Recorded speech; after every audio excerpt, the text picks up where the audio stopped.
I did say here last year during the impeachment process of the former deputy president that this is a dark man with a very dark heart. Very black heart.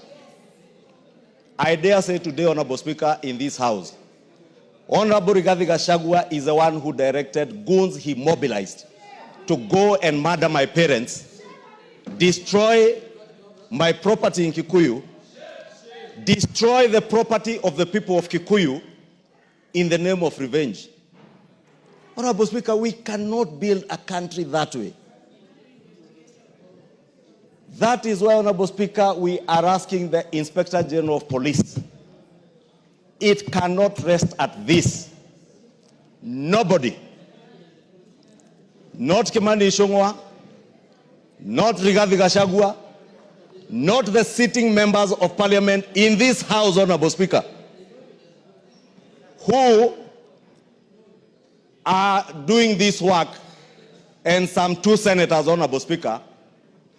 And as Honorable Junaid Mohammed has said, if you look at the trajectory of violence and destruction that visited, you can associate that violence with a particular politician and the area they come from and the kind of thuggery that was going on, Honorable Speaker. So as we condemn, Honorable Speaker, let us call on the Inspector General of Police and the Director of Criminal Investigations.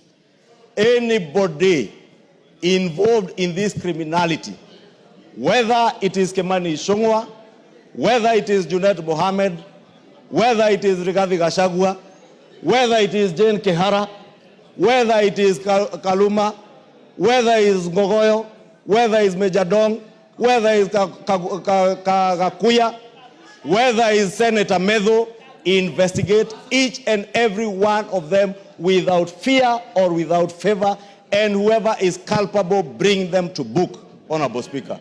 Because we cannot have a country of lawlessness, Honorable Speaker. We cannot have a country... Give him 1 minute. Honorable Speaker, I was finishing by saying we can't have a country where I purport to speak for the people, my people, yet I mobilize people to destroy my people's property. I mobilize people to kill our own people so that we make political capital out of it. We must desist as political leaders in this country from using our people as political pawns to make political capital out of, Honorable Speaker. And I condemn the lawlessness, the violence, and congratulate the people of Mombasa, Honorable Speaker. The people of Mombasa yesterday demonstrated what peaceably demonstrating is. What happened in Nairobi and in other areas in central Kenya were riots, disorder, and anarchy, Honorable Speaker. Honorable Speaker, I beg to second this motion. Honorable Speaker, as I second this motion, it's important. Order. It's important, Honorable Speaker, as I second this motion, for us to be clear on what the motion is asking us to do. One, Honorable Speaker, is to affirm and acknowledge that the people of Kenya and every citizen in the Republic of Kenya has the right to demonstrate, protest, and express dissent in accordance with our Constitution, but do so peaceably and unarmed, Honorable Speaker. The other thing we're asking to be done by this motion is to condemn in the strongest terms possible the wanton destruction of property that we witnessed yesterday. And I dare say, Honorable Speaker, that wanton destruction, as the mover of this motion has said, was visited largely on the people of the Mount Kenya region, where I come from, on businesses owned by the people of Mount Kenya. If you look at Nairobi County, Honorable Speaker, the businesses that were looted were largely businesses owned and being run by people from Mount Kenya. Whether it is OTC, whether it is Nyamakema, Honorable Speaker, I was under attack myself. But I watched a clip by a young lady who was praying to the Almighty God that you, God, who has provided me with resources to stock my shop that was looted today, I pray that the God I pray to will restore my business, everything that I have lost, and double it. And I want to assure that lady, we will support you even as we seek to support other people who lost lives and livelihoods, Honorable Speaker. And let me express my regret, Honorable Speaker, And my condolences to those who lost their lives, not just yesterday, but even last year, Honorable Speaker. But we must have a way to mourn and memorize those that we have lost. We do not need to lose more lives to memorize those that we lost last year. Yes. We do not need to.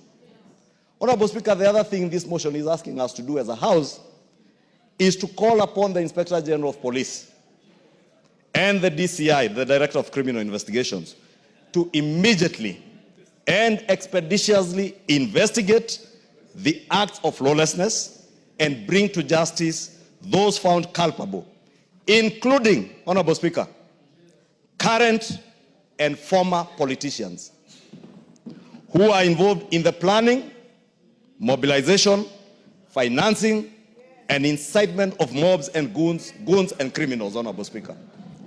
That for me is cardinal, Honorable Speaker.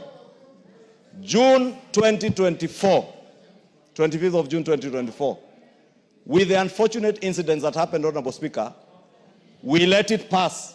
If you can protect me from the member for Narok County and the member for Elgeyo Marakwet. Honorable Speaker was saying June 2024, we let it pass.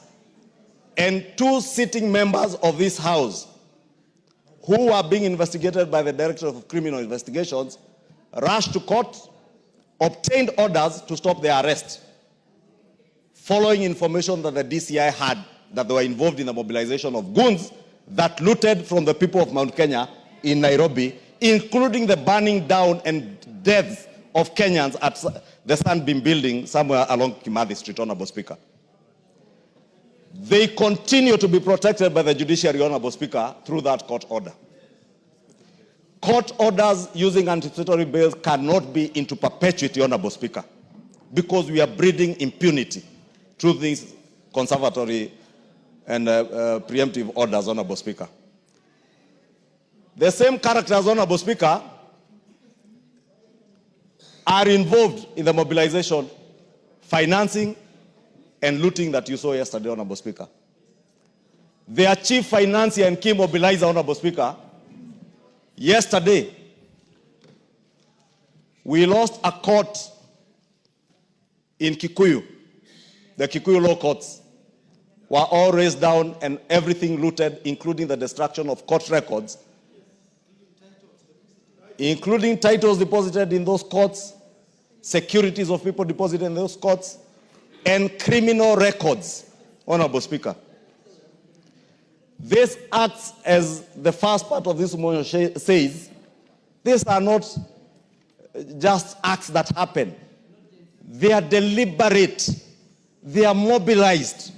They are being financed by somebody or a group of people who, Honorable Speaker, then rush to court to get protection. Allow me, Honorable Speaker, to speak to the judiciary today. And you know there's that saying that say when they went for the Gentiles, I kept quiet because I was not a Gentile. When they went for who, I kept quiet because I was not who.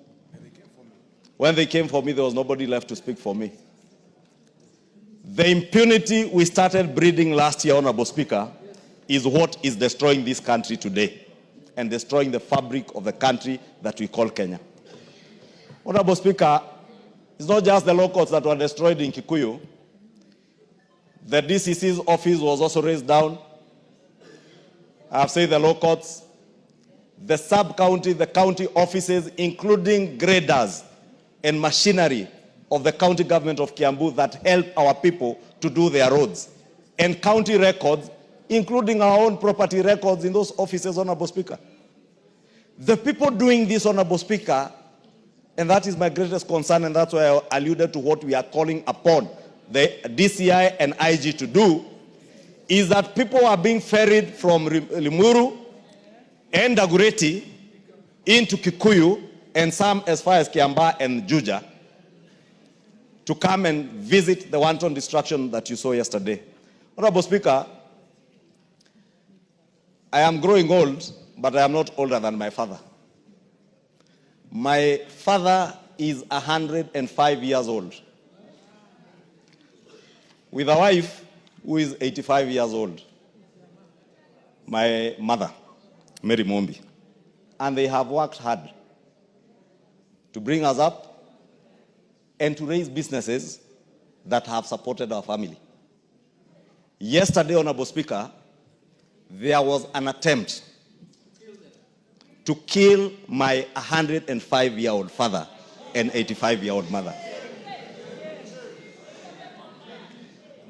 All in the name of myself being the leader of majority in this house and having done my work to the best of my ability as God may help me.